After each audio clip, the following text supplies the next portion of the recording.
Every great creative work stands on the shoulders of giants.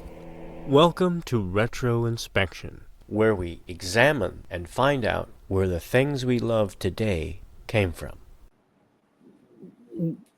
If you think of this as sword and sorcery and it's kind of a base level, the elevated form you said was the Lord of the Rings, right? Yeah, right. I mean, or something like that. So there is a high fantasy sword and sorcery distinction, I think, that a lot of readers make, and most people kind of tend towards one or the other.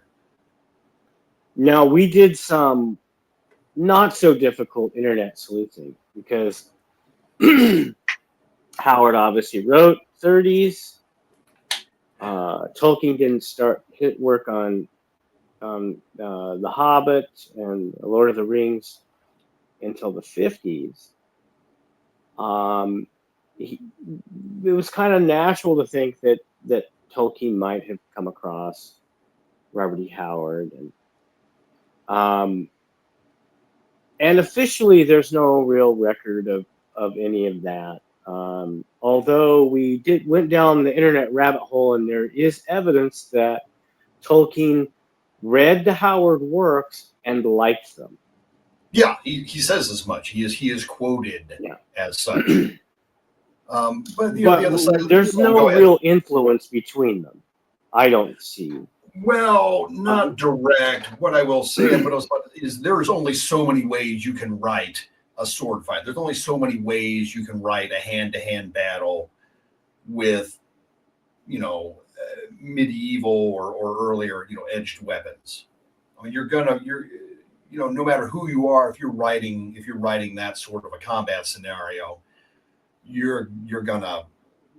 descriptions will be similar just because of the way those weapons operate. And then if you look at the way Howard structures his universe as compared to Tolkien's universe, Tolkien took the actual folklore of Europe and made those the races of his books. But Howard took the actual history of Europe, for the most part, and put those people as the different races of his world. So you have the Picts, and you found out you can draw corollaries, between the Shemites and the Jews, for instance. And aren't there the Nubians and right. Africans? So he had the same kind of idea, except Tolkien used the folklore as the basis for the different races of Middle Earth. So, on your assessment of the Conan work we read, and whether you would recommend reading any further. Oh, sure. Yeah, absolutely. And the one thing we haven't talked about. You want to talk about influences? Yeah. Dungeons and Dragons. Right. And again, I think probably it's like a 50-50 split on Tolkien versus Howard as to the influences on that game. This story is basically a goddamn D&D module, except one guy. Well, really two guys, but very briefly only two guys. But as opposed to your standard 5 to 7 person D&D party. But it's entering the forbidden space to grab the thing. There's treasure in there, and you're fighting your way through monsters and such to get to the thing. And you've got hit points and rolling your dice. No, not in this.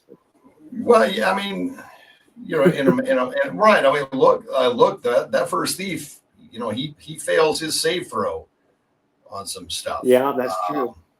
And then the lion or that tiger with the lotus. Lotus potion. Right. I mean, you can see if you could extrapolate from that. Like, if your character, you had a barbarian character, a fighter class character, that guy has to use a sword to kill a lion, and that guy has to use a sword to kill the giant spider. stuff And like then the that. thief character has to use trickery and Yeah. yeah. Okay, I see it. It's just very apparent. Oh yeah, but I think we would And have been then, well, and remiss in then not bringing it up. in the later work that I read, there's like a full blown, really get to see the sorcerer in this book. But in the one that I read, which I can't, the title escapes me. Conan is already king. He's been deposed by a sorcerer leading another army.